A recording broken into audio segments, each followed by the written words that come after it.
I am a fool and I am too cocky. I learned Khmer for 3 months and failed. My parents grew up in the Kingdom of Wonder, Cambodia, home of Angkor Wat.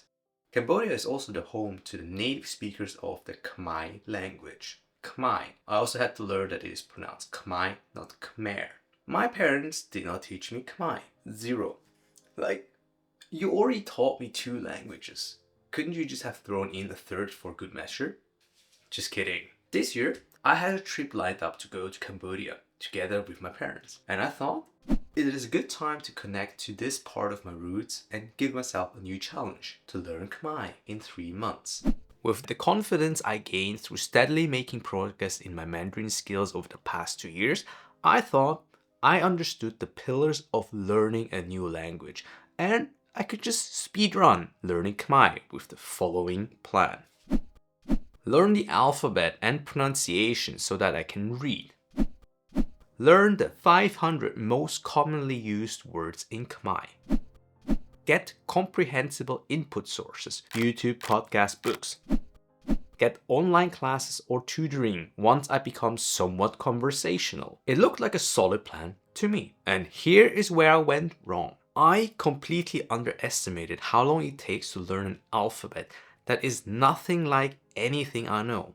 To be fair, compared to the only alphabet I know, the Roman, the Khmer alphabet is more complicated and numerous. There are 33 consonant characters in Khmer. These consonants are divided into 2 series because why not? Each series determines how vowels are pronounced when combined with these consonants. There are 23 vowel symbols that represent 28 vowel sounds when combined with consonants in different series. What? Why 28 sounds? Because why make it easy and logical if you can mess with people? In addition to these dependent vowels, there are independent vowels, 10 in total. These independent vowels can stand alone as syllables or words. So we have 33 consonants, 28 vowel sounds, plus 10 independent vowels. So 66 symbols and 71 sounds. Okay?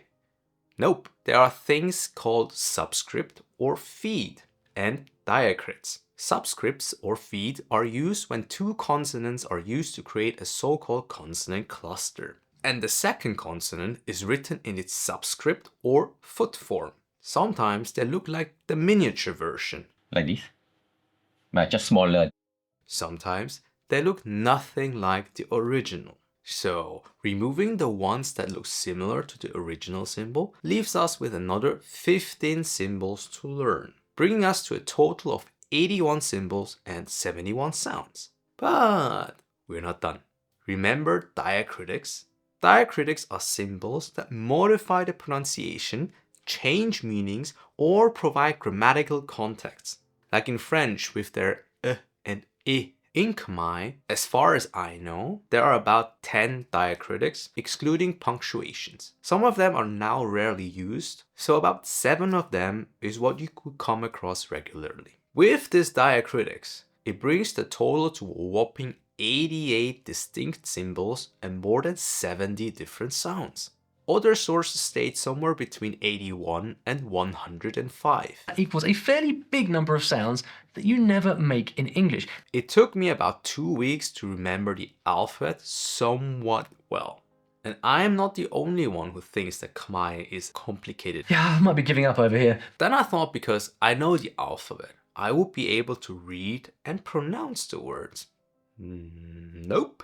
The writing system is hard, and pronouncing the words takes so much computing power, Intel's newest chipsets will go up in flames. It is like Khmer combines the worst aspects of French and English. Too many unnecessary letters that are not pronounced, yet you still don't know how to pronounce the word with certainty. To make matters worse, Khmer does not have gaps between words.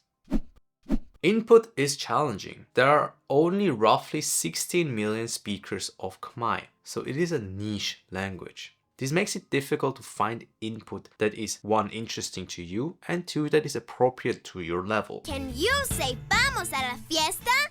And also, Duolingo does not offer Khmer. How can I learn a new language without a passive-aggressive owl bullying me every day? I went to Cambodia and I understood next to nothing. So, to summarize this long story, I learned Khmer for 3 months and failed. Here's what I take away. I am a fool and I am too cocky.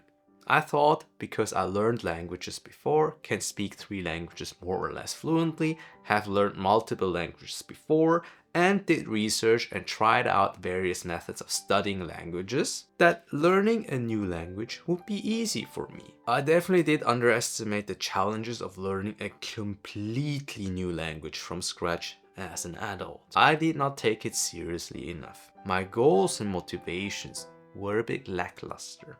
I did not get enough input and I thought I can do it on my own. So going forward, I want to change that. I will include more intentional studying, not necessarily more time spent, but more focused. I used to study Khmer while on the subway. It was not an afterthought, but more of a side quest. My new goal is study every day for 45 minutes, finish the vocabulary of the most common 500 words, and being able to read, being able to have basic conversations in Khmer. Starting in 2 months, I will get a tutor or go to class. The deadline for this experiment is end of June 2025. This video hopefully helps you start, continue, or not be discouraged from learning a new language. Nothing worth doing comes easy. Please subscribe to not miss the update in 7 months. Remember, live a life you don't want to vacation from. Thank you for watching.